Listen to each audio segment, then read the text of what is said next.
Olá, irmãos, graça e paz, louvado seja Deus. Nós vamos falar sobre o dom da interpretação de línguas, amém? E é importante nós entendermos, esse é o terceiro dom vocal, e ele é importante porque nós vamos fazer uma distinção, amém? A respeito desse dom, tanto no culto particular, ou seja, o crente com ele mesmo, como também no culto público, para que haja edificação, amém? O dom da interpretação de línguas é a explicação do significado, isto é, a interpretação de uma mensagem dada sobrenaturalmente pelo Espírito, numa outra língua não conhecida pelos ouvintes. O Espírito concede a interpretação no idioma conhecido pelo povo, para que a mensagem seja compreendida. Ele é o menor dos dons de expressão, pois depende de outro dom, as variedades de línguas, para operar. Então veja, Deus, ele é sábio e ele é, assim, perfeito em tudo que faz, né? As pessoas às vezes perguntam assim, mas isso não tinha no Velho Testamento, não tinha no ministério de Jesus. Não, irmãos. O dom de línguas, a variedade de línguas e interpretação de línguas é um dom dado nessa era da graça, nessa era da igreja, amém? E para que essa interpretação de línguas? O objetivo é para que nós possamos glorificar a Deus e ter entendimento de coisas profundas, amém? De ter revelação, de ter discernimento, de ter sabedoria, de saber aplicar a palavra de Deus da forma correta, prescrever ela na forma ideal, como deve ser, a Bíblia pela Bíblia, amém? Então, o que não é o dom da interpretação de línguas? Não é uma operação ou um entendimento racional. A interpretação significa explicar, expor ou revelar. Uma pessoa que fala num país estrangeiro pode necessitar de um intérprete. Isto não é um dom do Espírito, mas antes a capacidade de a pessoa que compreenda e fala fluentemente ambas as línguas. Eu sou nativo do Brasil, falo português, mas posso aprender inglês, francês, vou ter domínio de outros idiomas e posso racionalmente traduzir uma palavra em português para o inglês e fazer o entendimento para que um nativo da língua inglesa compreenda o que eu estou falando em português. O dom de interpretação de línguas não é isso. Outra coisa que também o dom de interpretação de línguas não é uma tradução, ou seja, a tradução é literal, ou seja, palavra por palavra, mas a interpretação revela o significado das línguas. Não traduz palavra por palavra estranha que é dita. É por esta razão que muitas vezes a expressão vocal é breve, mas o intérprete se prolonga na explicação. Muitas pessoas, elas racionalmente falando, né, às vezes até pela meninice espiritual ou pela falta de conhecimento, diz assim, a pessoa só falou um pouquinho em línguas, o outro passou um tempão dando a explicação, isso é certo. É porque é o dom de interpretação de línguas e não de tradução, amém? Então, a interpretação ela pode levar mais tempo, a fim de revelar também claramente o significado da mensagem em línguas.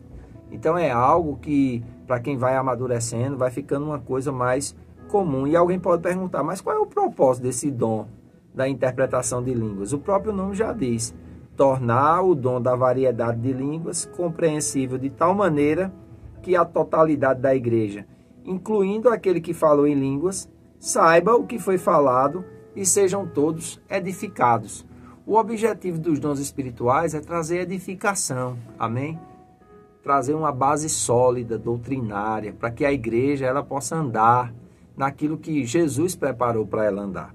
1 Coríntios capítulo 14, versículo 5, o apóstolo Paulo diz, eu quisera que todos vós falassem em outras línguas, muito mais, porém, que profetizeis, pois quem profetiza é superior ao que fala em outras línguas, salvo se as interpretar para que a igreja receba edificação. Então, Paulo está dizendo aqui que no culto público, o dom de variedade de línguas e interpretação de línguas é igual à profecia. Então, são 3 dons vocais, profecia, variedade de línguas e interpretação de línguas. E variedade de línguas com interpretação de línguas é igual à profecia. Qual é o objetivo? Todos na igreja receberem edificação. Amém? Agora, O dom da interpretação de línguas também pode ser usado no culto particular. Na oração em particular, nem sempre é necessária interpretação, pois Paulo falou que quem fala em outras línguas fala com Deus. 1 Coríntios 14, 2, ele diz: pois quem fala em outra língua não fala a homens, ou seja, de forma racional, entendível, no idioma nativo, mas fala a Deus, visto que ninguém o entende, e em espírito fala mistérios. Irmãos, são esses mistérios que muitos teólogos querem dizer que não existem mais. Mas Paulo está dizendo aqui, ninguém entende, somente Deus fala mistérios. Ah, mas eu quero entender. Aí você tem que orar para interpretar. Ele vai falar isso no versículo 13. Pelo que o que fala em outra língua deve orar para que possa interpretar. Amém? Então, é obrigado? Não. Mas se você quiser, você pode ir diante de Deus com sinceridade, com verdade, com desejo, amém? De forma intencional, de forma desejosa. Senhor, o que é isso que eu estou falando? O que é isso? Me ensina, Pai. Me revela. E o Senhor vai te ensinar. O Senhor vai te revelar. E você pode interpretar as suas línguas. Amém? Fazendo assim, você vai ser edificado. Agora, no culto público, na igreja, não adianta você falar em línguas. Porque ninguém vai entender. Agora, se você interpretar, vai ser igual a profecia. A igreja vai ser exortada, vai ser edificada, vai ser consolada. Amém? E a igreja necessita disso. Daí a importância que esse dom precisa ter. Apesar de nós dizermos aqui que é o menor dos dons da expressão vocal. Mas, amados, ele é tão importante quanto outros. Porque quando um é levantado por Deus e fala em outras línguas, ou ele mesmo, ou outro que é intérprete, porque já tem prática na sua vida de oração particular, está interpretando a língua. A interpretação vem para ele, e ele é levantado e dá a interpretação daquela língua, e a igreja é abençoada, a igreja é edificada. É impressionante como aquilo glorifica a Deus, como aquilo traz um ambiente de temor ao Senhor, um ambiente de santidade, de buscar conhecer a Deus, porque o coração de todos é revelado diante de todos.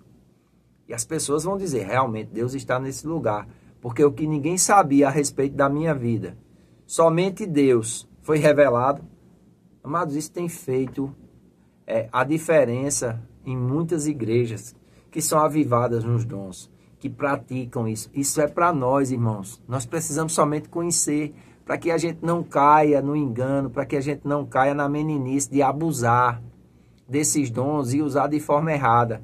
Mas se nós usarmos conforme está a instrução de Paulo, conforme nós vemos no livro de Atos, amém? Porque isso foi revelado. E está na Escritura. Nós não podemos dizer que não existe mais, que não faz mais parte, né? Que diz que vai cessar. Vai cessar quando? Quando a igreja for arrebatada. Enquanto a igreja estiver na terra, esses dons, os dons ministeriais, eles vão estar presentes. E a igreja precisa desses dons. Porque é que tem muita igreja aí desequilibrada, muita igreja aí